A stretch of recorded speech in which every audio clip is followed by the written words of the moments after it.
All right. Good morning, everyone. Happy Tuesday. We have another time together virtually. I miss you all. I do really miss being able to go to school and interact with you guys. But I am thankful for Zoom, and I'm curious about how your weekends were.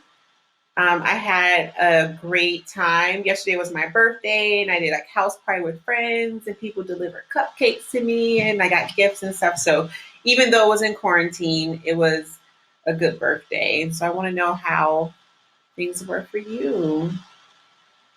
Let's see. Thank you. Thank you for the birthday wishes. Thank you. Thank you. So someone said they spent a lot of time with their dad this weekend. Oh, that's nice. Family time is so great. Best part of the week was going to see their grandma. Oh, grandmas are great. I talked to my grandmas this past weekend too. They crack me up. Spending time with my family and that my abuelito's operation went well. Oh, that's so good to hear. I'm so glad that the operation went well and things seem to be healthy.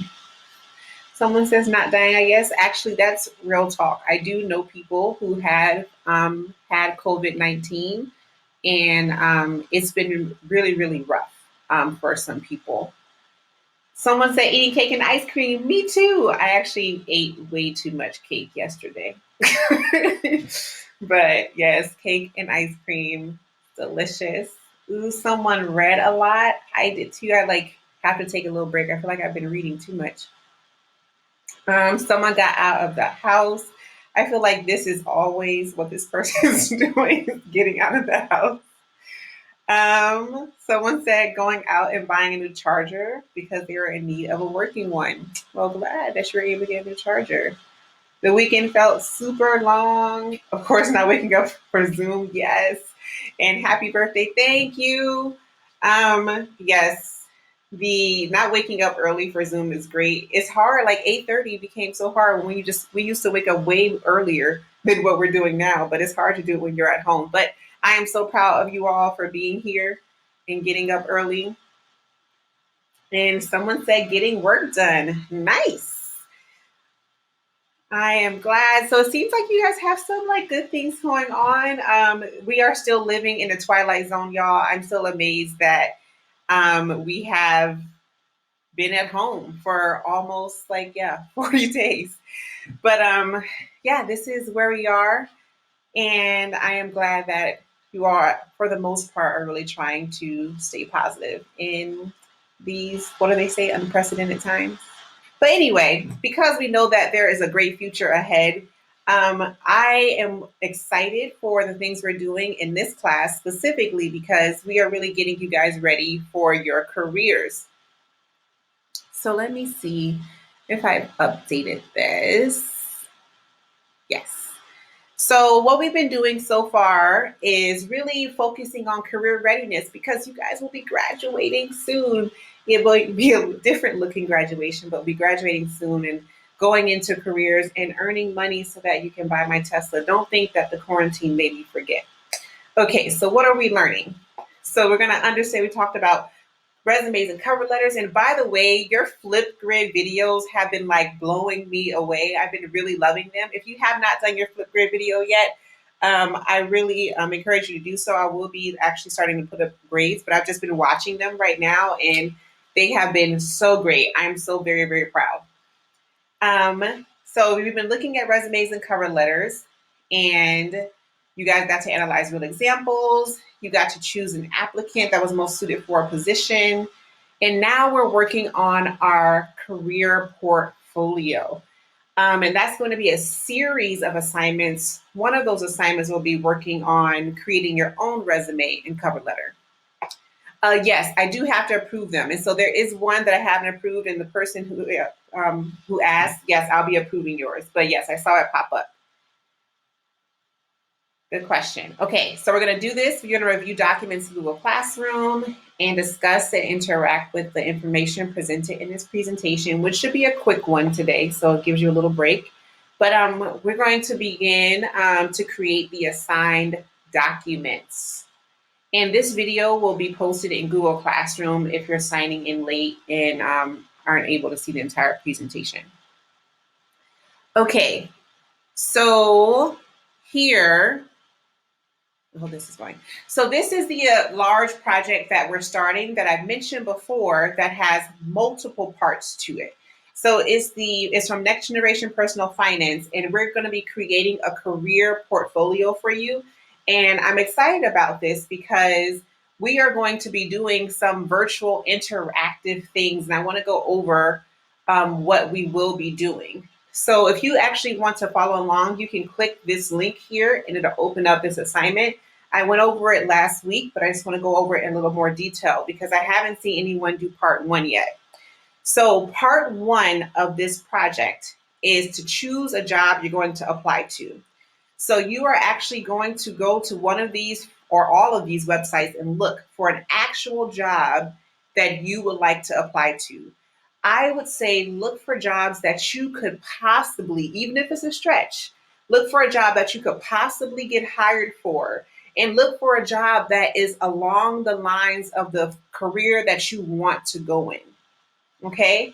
So you can use Monster, LinkedIn, Indeed, Simply Hired, Idealist. These are great websites. I think you have to make an account for most of them, but the accounts are free. You can get like pro accounts, but you don't need that. But I want you to find a job. And once you find the job, all you have to do for this first assignment is put the link in the document. So actually, let me highlight my mouse. So yes, you're going to put a link for the job here. Once you do that in the assignment, which is found in Google Classroom, then you can just mark it as done and submit it. I just want to see the link for the job that you say that you would like to apply to because it will be important for the later assignments. So that is part one. Then part two is what I'll be introducing today as well. Actually, I'll just introduce it now. Part two is the job application. So you are going to work on a complete a full job application that you will save in your own Google Drive folder. So you don't need to click on this link. I've already given you this assignment here that should open in a second. So this assignment is a practice job application. And you're going to use this template right here to complete this job application.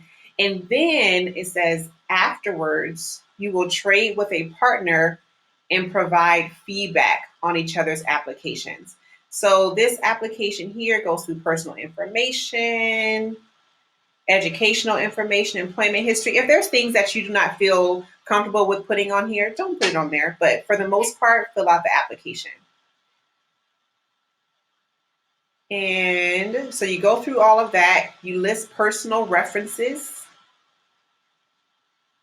and any additional information. And then at the bottom is the peer editing section. So that's on the last page. And the way we're going to do the peer editing for this assignment is it will be on Padlet. So let me go to this actual assignment and I'll go back. So for part two, so part one was find a job you want to apply for. Part two is the job application. So you're going to find this job application file in Google Classroom. So I didn't make one for all of you like I usually do. I just gave the assignment there and you have to make a copy of the document. So step one is to make a copy of the document. Step two is then to complete the job application after you've made a copy. Step three is that you're going to post a link to your completed job application on this Padlet wall. So I've given you, I think I posted the link to Padlet as well already, and the instructions are here.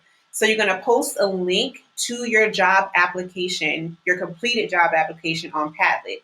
And we're doing this so that you can comment on and give peer feedback to two different people on their job application. So if they haven't given permission for you to edit their document, you need to make sure you request permission to edit their document so that you can give feedback on that last page.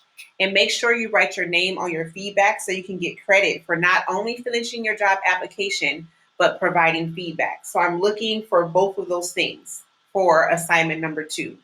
Both of these have already been posted in Google Classroom. So one assignment is the job application for number 2, and the second one is to give feedback on that Padlet wall after you've posted links. And so those are the only 2 that we're working on right now. It's part 1 and part 2. But after part 1 and part 2, what's coming up is your resume and cover letter assignment, where you're actually going to brainstorm and then create a great resume and cover letter.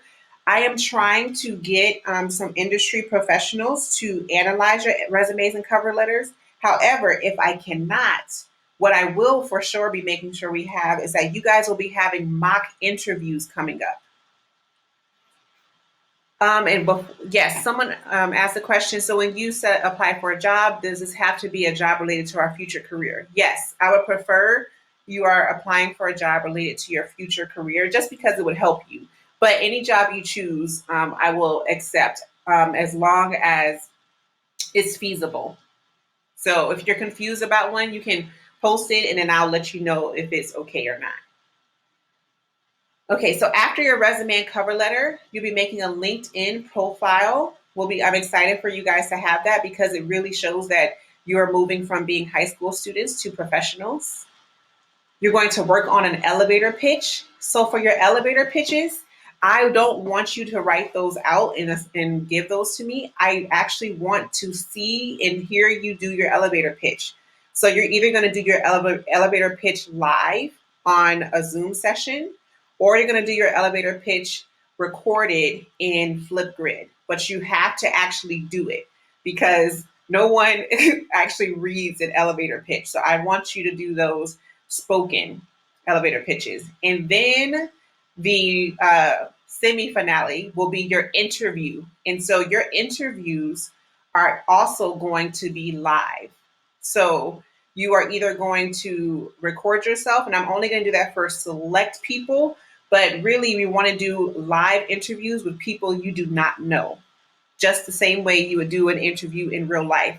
So we're going to be doing mock interviews via Zoom, because I know lots of people right now who are doing interviews on Zoom. Right now, LAUSD is hiring people from doing interviews on Zoom. So you never know if you ever have to do that. So, and when you do your Zoom interview, I expect you guys, you're going to be dressed up, you're going to be prepared and ready. So we're going to be working on that in a few weeks. So I just want to prepare you for that. And then we'll be sending thank you notes. But for now, what job will you apply to? And then completing your job application and responding to others' job applications. That is your assignment. Like I said, they are posted. If you have any more questions, I'll let you know. Let's see. Yes, so the question is, can everyone see your application, or do we approve it before they can view it? So yes, if you are posting the link to your application, you can choose who can actually see it via Google Classroom. So you can choose, you can actually give the permissions of who can view it.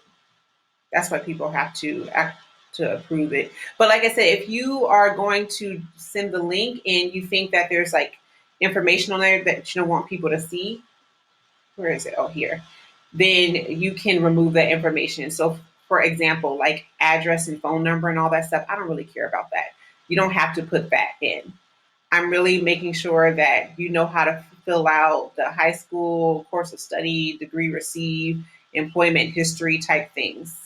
Those are the things I'm really looking for. So if you are worried about information that can identify you or others, do not put that in the section, because I don't need that information. As long as you know it, that's fine. So I don't want any identifiable information. I just want you to know that you need to know those things, like your driver's license number. No, you don't need to write that there. You don't have to have these things, but recognize that they will look for those. Like last four digits of Social Security, no, I don't need that information either. It's just like, so the personal information, you don't really need to fill this out, especially if you're uncomfortable. But I do want you to make sure you understand the types of questions that are on job interview or job applications. And so know your educational information, know how to fill out your employment history and such. That's all. Great question. Thanks for asking. All right, so these are your assignments so far that we've been doing in this job series that we've been working on. So your last two assignments were number one, finding a job to apply for, and now, sorry, that's actually number three, but then number four, completing the job application assignment. All right, I believe that is all. I am going to stop the recording and allow you to speak and ask me questions.